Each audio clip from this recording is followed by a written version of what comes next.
Terima kasih Tan Sri Yang di-Pertua kerana memberi saya peluang untuk membahaskan rang undang-undang Institusi Pendidikan Tinggi Swasta 2014. Pindaan yang dibentangkan dan sedang dibahaskan dalam Dewan Yang Mulia ini adalah tepat pada masanya.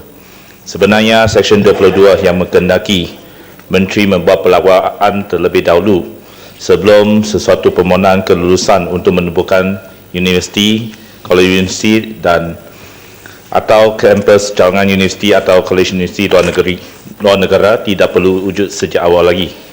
Ini adalah sesuatu praktis yang ganjil dan jarang wujud dalam mana-mana negara yang lain.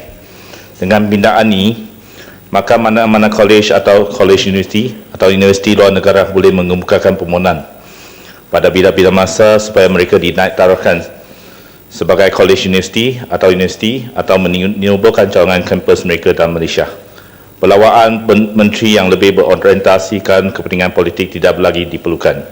Ini akan memastikan pemohon yang sememangnya berkelayakan dan memenuhi kriteria permohonan dapat berjaya dalam permohonan mereka.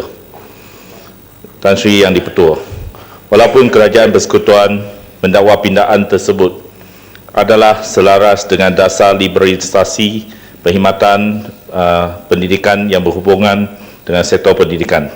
Namun dari segi hakikinya, jika bukannya tekanan daripada masyarakat Cina secara amnya dan PRU ke-13 yang telah membolehkan Kolej Era Baru di Kajang dan Kolej Hanjang diumumkan untuk pentarafan sebagai kolej universiti, peruntukan sedemikian masih akan kekal lagi dan tidak mungkin akan dipindah dalam masa yang terdekat. Saya ingin menggunakan kesempatan ini untuk menyentuh pengumuman bahawa Kolej Era Baru dan Kolej Hanjang yang akan ditaik taraf sebagai kolej universiti menjelang pilihan raya yang lepas. Namun sehingga hari ini, kedua-dua kolej tersebut masih belum diluluskan penaik tarafan sebagai kolej universiti walaupun janji telah dibuat menjelang pilihan raya. Ingin saya mendapat penjelasan daripada pihak kementerian. Apakah halangan-halangan yang dihadapi oleh kedua-dua kolej tersebut untuk memenuhi kehendak-kehendak yang digariskan oleh Kementerian Pelajaran dan agar bilanya kedua-dua kolej tersebut dapat dinaik tarafkan sebagai kolej universiti? Terdapat 3 kolej yang diusahakan oleh masyarakat Cina, iaitu Kolej Selatan, Kolej Era Baru dan Kolej Hanjang. Jika Kolej Selatan dapat dinaik taraf sebagai kolej universiti Selatan, tidak haruslah dilewatkan lagi proses penaik tarafan Kolej Era Baru dan Kolej Hanjang. Jika pengumuman sedemikian dapat dibuat secara tergesa-gesa sebelum PRU ke-13, maka proses tersebut tidak haruslah dilewatkan lagi, malah perlu dipercepatkan lagi. Saya tidak berharap pengumuman bahawa kedua-dua kolej tersebut hanyalah sekadar sandiwara politik yang dibuat sebelum PRU dan tidak dapat ditunaikan selepas PRU ke-13. Kotalah janji-janji yang ditaburkan sebelum hati rakyat dapat ditawan semula. Jangan selalu tertanya-tanya, apalagi Cina mau. Tuan Tan Sri Yang di-Pertua, bagi Universiti Xiamen yang ingin menumbuhkan cawangan kampus di Salahtinggi, adakah pelawaan juga dikeluarkan oleh Menteri di bawah Seksyen 22 Akta ini? Ini merupakan kampus cawangan seberang laut yang pertama bagi Universiti Xiamen. Malangnya pihak Universiti Xiamen tidak dapat berpeluang untuk membuat pilihan sendiri supaya cawangan kampus yang baru dapat ditubuhkan di Pulau Pinang, walaupun Pulau Pinang merupakan bandar berkembang Xiamen, China sejak tahun 1993 lagi.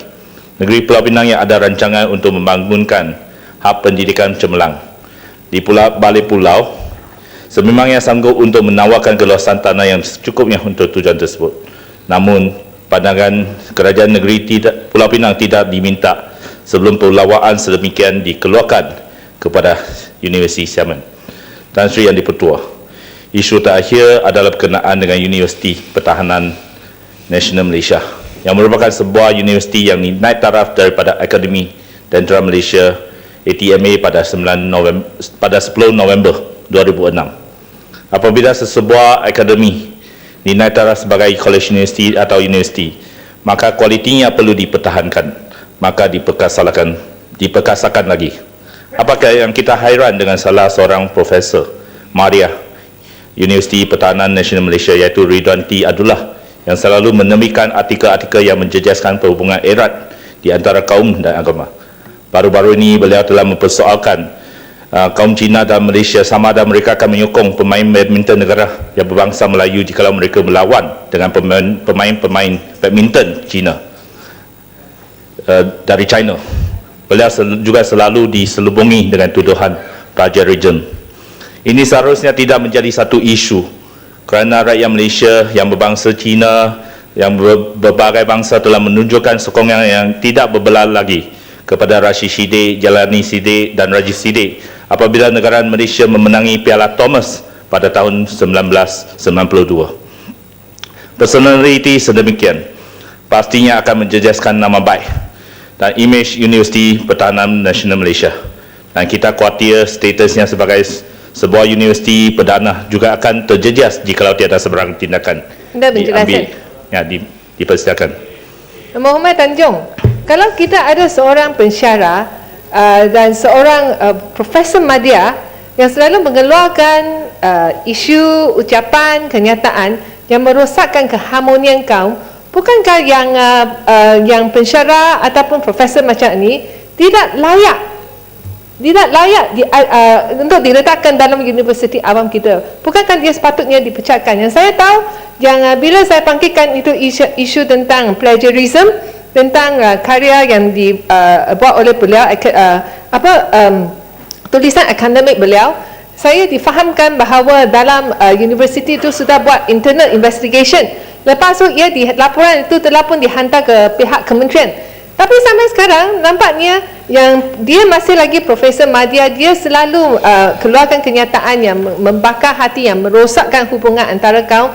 Dia memang tidak layak untuk jadi model atau kepada anak-anak muda kita di dalam universiti. Apakah Yang Muhammad Tanjung setuju sepatutnya yang kementerian ini harus ambil tindakan terhadap pensyarah ataupun yang Profesor Madya yang merosakkan keharmonian kaum ini?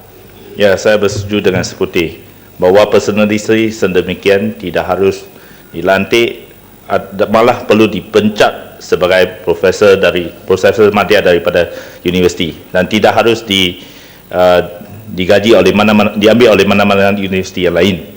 Beliau sedemikian telah merosakkan perhubungan kaum yang erat selama ini dan kita memang tidak harus berkompromi dengan personaliti sedemikian. Maka saya minta Kementerian Pelajaran untuk mengambil tindakan tegas terhadap Profesor Madya Ridwan T. Abdullah. Dan saya juga difahamkan bahawa panel siasatan juga telah menyempurnakan siasatan terhadap beliau. Dan saya ingin bertanyakan apakah tindakan yang akan diambil oleh Kementerian Pelajaran supaya tindakan beliau yang liar dan sering mengapi-apikan sentimen perkauman dan keagamaan tidak akan diteruskan lagi dan perlu diberhentikan dengan serta-merta. Sekian, terima kasih. Sila Yang Berhormat.